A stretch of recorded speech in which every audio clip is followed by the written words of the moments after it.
construit avec l'équipe de l'EADES un atelier ce matin autour de la question de l'événementiel responsable. Donc vous allez être un peu les premiers à tester ça, en tous les cas dans le réseau ESS Bretagne. L'activité événementielle est très sensible. L'ADES Ouest Côte d'Armor, c'est une association qui œuvre pour le développement de l'économie sociale et solidaire sur l'ouest des Côtes d'Armor. Donc c'est l'Agnon Trigord Communauté, Guingamp-Paimpol Agglomération et les Farmers Communauté, c'est 3 territoires. Et on a 2 missions principales. La première, c'est qu'on œuvre pour le développement économique de l'économie sociale et solidaire. Et donc on accompagne des entreprises à se développer dans l'économie sociale et solidaire et des porteurs de projets à créer leur entreprise. Et la seconde, c'est qu'on a pour mission de promouvoir l'économie sociale et solidaire auprès du grand public. Nous, on a aussi pour rôle d'expérimenter des choses. Les associations, comme les entreprises, à mon avis, maintenant sont sensibilisées à l'environnement, c'est certain, mais très concrètement, les démarches écologiques ou avec une vraie réflexion sur l'impact environnemental, ça commence tout juste en fait dans les associations et dans les projets stratégiques des associations. Voilà, donc c'est tout nouveau, donc effectivement là, on apprend des choses ce matin, c'est intéressant. Ou d'intention planétaire.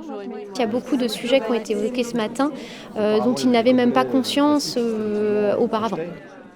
Il faut savoir que 80% de l'impact carbone d'un événement est plutôt lié au transport. Et ensuite, le deuxième poste des émissions les plus importantes serait lié à l'alimentation, à la restauration sur l'événement.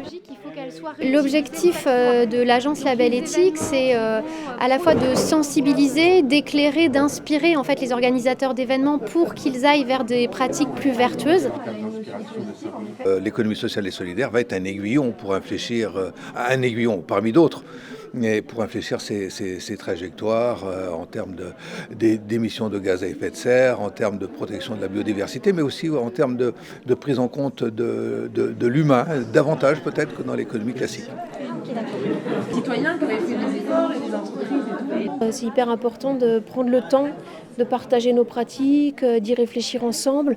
En fait, pour moi, la fresque, là, le jeu qu'on nous propose, c'est un prétexte plutôt à échange sur nos pratiques entre les uns et les autres. C'est primordial, en fait, qu'on ait des réflexions dès le départ dans la conception des projets dans l'environnement et que ça devienne vraiment des habitudes, en fait, des réflexes où on n'aura plus du tout besoin de faire ce genre de jeu et que dès la conception des projets, on pensera à toutes ces questions de transport, de consommables, de ressources humaines, d'impact sur la biodiversité.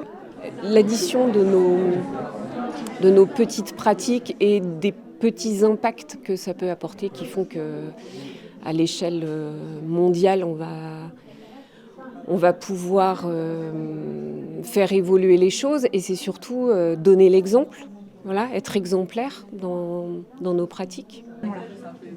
C'est plus clair. Pour moi, il y a un vrai déclic et un mouvement qui s'est mis en place sur le développement durable. Je rappelle juste que le développement durable, c'est pas seulement les actions liées à l'environnement, mais c'est aussi le pilier social et sociétal. Comment est-ce que je rends mon événement plus inclusif et plus accessible ? Il y a toutes ces questions-là qu'on se pose aussi. Il y a beaucoup de volonté, en tout cas, de faire mieux. La transition est enclenchée, en tout cas dans le secteur événementiel. C'est pas mal.